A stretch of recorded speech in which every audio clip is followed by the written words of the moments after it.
असली खजाने की खोज। तो हेलो दोस्तों, स्वागत है आपका एक और हिंदी मोटिवेशनल कहानी में।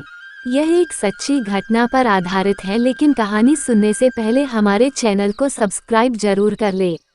जरा अपनी आंखें बंद करें और हिमालय की बर्फीली चोटियों के नीचे एक छोटे से गांव की कल्पना करें, जहां हवाएं देवदार के पेड़ों की सुगंध लाती हैं और वहां की पहाड़ियां रहस्यों को छिपाती हैं। इस गांव में मोनिका नाम की एक युवा लड़की रहती थी, जो अपनी दादी के साथ एक छोटे से झोपड़ी में रहती थी। मोनिका अपनी दादी की कहानियों को सुनकर ही बड़ी हुई थी।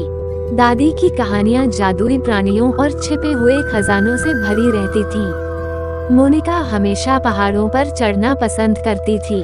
वो नई जगहों की खोज करती थी और प्रकृति की सुंदरता में अक्सर खो जाया करती थी।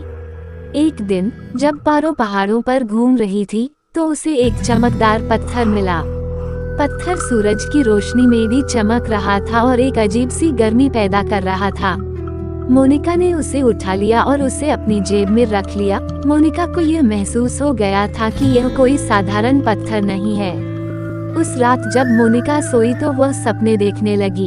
उसने एक बूढ़े साधु को देखा, जो उसे पत्थर के बारे में बता रहा था। साधु ने कहा कि यह एक जादुई पत्थर है और उसे पहाड़ों में छिपे एक गुप्त मंदिर तक ले जा सकता है। मोनिका सुबह जागी तो उसे विश्वास नहीं हो रहा था कि उसने जो सपना देखा था वह असली था या बस उसका वहम। लेकिन वह पत्थर उसकी जेब में ही था और वह गर्म हो रहा था, जैसे उसे बुला रहा हो। मोनिका ने अपनी दादी को सपने के बारे में बताया, और हालांकि उसकी दादी को शुरू में संदेह था कि यह पत्थर जादुई है, उसकी दादी ने आखिरकार मोनिका को सपने में आए बूढ़े साधु की बात का पालन करने के लिए राजी कर लिया। अगले दिन वे दोनों पहाड़ों पर चढ़ने के लिए निकल पड़ी। वो पत्थर एक खास दिशा की ओर करने पर और ज्यादा चमकने लगता उनको समझा गया कि यह उन्हें राह दिखा रहा है। वे एक घने जंगल से गुजरे, एक तेज नदी को पार किया और आखिरकार एक गुफा के मुंह पर पहुँचे। गुफा अंधेरी और डरावनी थी, लेकिन मोनिका और उसकी दादी एक दूसरे का हाथ थामकर अंदर चली गईं। पत्थर ने रास्ता रोशन किया और धीरे धीरे वे एक खूबसूरत मंदिर तक पहुँचे।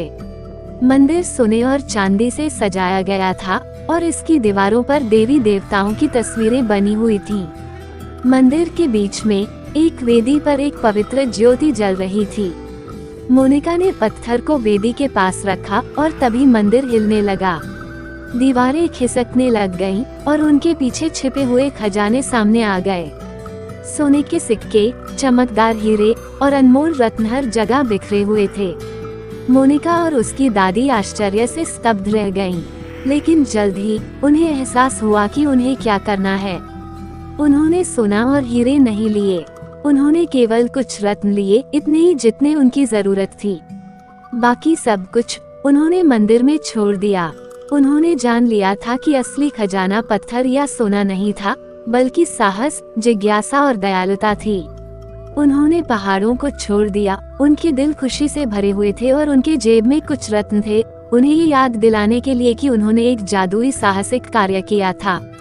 और तब से मोनिका और उसकी दादी गांव में रहीं, अपनी कहानी बताती रहीं और दूसरों को प्रेरित करती रहीं कि वे पहाड़ों पर जाएं, अपना खुद का जादू खोजें।